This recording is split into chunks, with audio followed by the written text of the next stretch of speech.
Hello, my name is Justin Sindell. I'm the membership coordinator for the Green Party of Maryland and an alternate delegate to the Green Party of the United States National Committee. And despite what you've heard from a bunch of rich politicians down the road from me in D.C., the state of our union is tepid at best. And the folks who spoke, clapped, or those who sat on their hands during the joint session of Congress just now are the bulk of the reason for it. We have major issues in this country. And while I'm sure you've heard a lot tonight about the economy, it doesn't take a genius to know that the economy is doing terribly for working people in this country. If you feel like you're working harder and getting less for it, that's because you are. People like the president and those defending his policies like to tout how many jobs were created. But it shouldn't take you 4 of those much-hyped jobs to make ends meet in this country. Almost 2/3 of Americans are living paycheck to paycheck.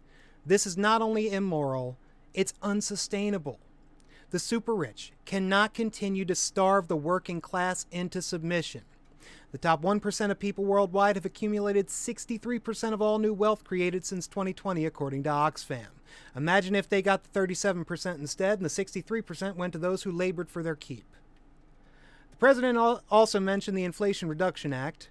I view this in a similar way as to when the 2 major corporate parties push bills with nice-sounding names that ultimately make life worse for Americans, such as the Help America Vote Act, the Affordable Care Act, the Patriot Act, the USA Freedom Act, and the CARES Act. If only Shakespeare knew that the answer to what's in a name was corporate propaganda, he could have warned us. Now more than ever, we need to raise the minimum wage to a living wage of $25 per hour and index it to inflation. The media likes to make it seem as though Kyrsten Sinema and Joe Manchin single-handedly killed the increase in minimum wage proposed in 2021.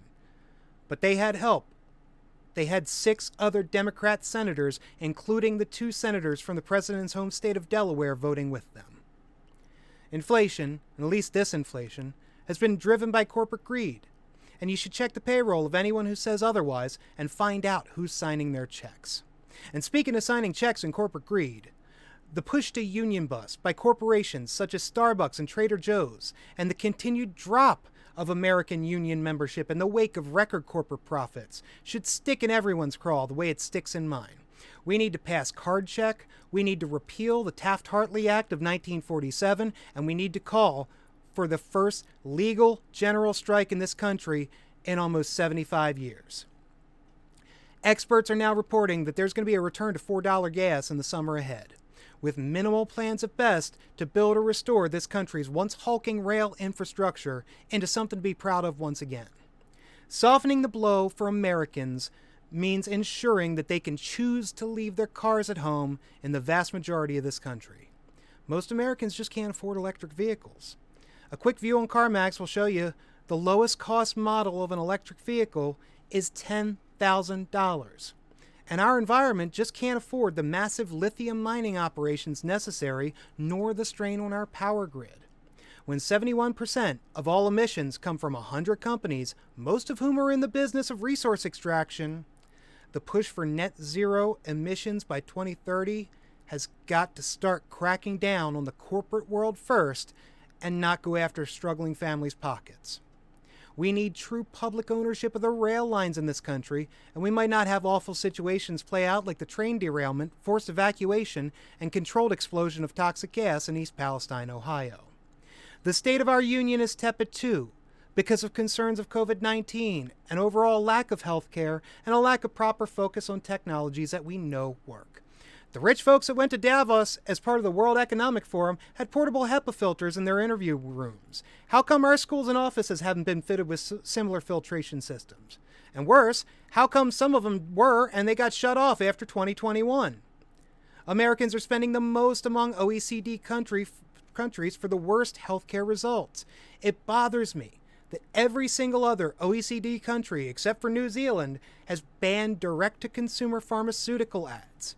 A patient-led national health service and coverage free at the point of service that's not tied to a job that you hate is the gold standard. And that's what Americans deserve, and that's what Americans should demand. The state of our union is strained because of the corporate consolidation of housing in this country. Private equity is buying up houses so they can rent it right back to you at a hike of 15, 20, 30% or more with a drop in services. This, too, is unsustainable. It's predatory behavior that belies the greed of the ultra-rich. A whopping 1 in 7 houses were sold in the top metro areas in the United States were sold to corporations and not families. And on top of that, 30% of home sales in majority black neighborhoods were to investors. All other zip codes averaged around 12%. A true housing guarantee in America would not only guarantee a house for everybody, it would punish corporate squatting, it would punish clogging the courts with eviction notices, and demand an end to unaccountable corporate landlords. We cannot come together when the forces of capitalism are subjugating more people to worse conditions now than they've likely ever faced in their entire lives. The rate of homelessness has almost doubled in the last decade. Corporate overlords should not be able to collect a single dime if they can't maintain the properties their tenants are renting out. Housing should be a human right, and it's a scarlet letter signed in our own blood on this country that it isn't. And speaking of signing in blood, we haven't even scratched the surface of the unaccountable war machine. We haven't talked about how many millions were wasted to shoot away a runaway balloon when we just had one of a similar nature come untethered from a local army base here in the mid-2010s. We haven't talked about trading one war for another, or how the United States has continued to be a major player, and why a ceasefire hasn't happened, and the prime reason that peace talks have not even begun between Ukraine and Russia. The video that went viral this week of President Biden alongside a video of himself previously saying that if we send tanks, it's World War III we're talking about, followed by his announcement to send tanks to Ukraine, is depressingly apt for the way our military-industrial complex operates. The Pentagon should not get a dime until they can clear the backlogs of audits that they've failed, and the United States needs to get out of the business of trafficking death and destruction around the world. We deserve better, folks. We deserve better than being told the police are being defunded only to watch those same police budgets grow, often at the expense of everything I just mentioned. We deserve better than the deadliest year for police shootings in a decade. We need to force police misconduct settlements to come out of officer pension funds so that it hits them in a wallet and so their colleagues would be more inclined to turn on a dirty cop. We deserve better than tearing down precious urban natural resources to build a training ground for police to reenact brutality on our citizens. We deserve better than cover-ups. We deserve better than outright lies about what happened from cops who won't actually be held to account. We deserve better than a drug war that drugs won a long time ago. We deserve a healthcare system that prioritizes health, not medicating the pain away, which in turn helped create the opioid crisis we're struggling with today. We deserve better than an archaic prison system that fosters repeat offenders and recidivism, rather than actual rehabilitation and re-entry into the free world. We deserve better than corporate America being able to slap a Made in the USA label on something made with modern-day slavery, otherwise known as prison labor. Black and brown communities across this country have bore the brunt of these barbaric policies, and we deserve better as a society than to continue to choose barbarism over socialism. I wonder how many that were sitting there in that joint session of Congress tonight would condemn the horrors of capitalism on the record. We deserve better than a false choice in 2024.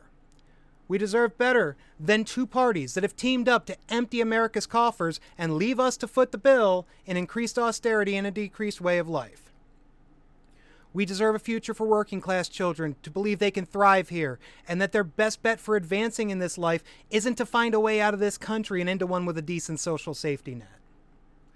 Now, the state of our union is tattered and torn because we've allowed these two political parties to get away with murder, sometimes literally. They murdered the American dream a long time ago. I don't even think George Carlin's right on this anymore. Most all of us go to bed and wake up knowing that the American dream is really our waking nightmare. We deserve better, but the only way we're going to get it is if we organize together, if we fight, and if we raise some hell. If you're interested in joining forces on taking back this country for we the people, I encourage you to go to gp.org and register to join your local Green Party, and gp.org/join to go sign up and volunteer. We can't do it without you. We need all the help we can get. For myself, for my partner Devaney, for our puppy Gudetama, For the Maryland Green Party and the Green Party of the United States, thank you all.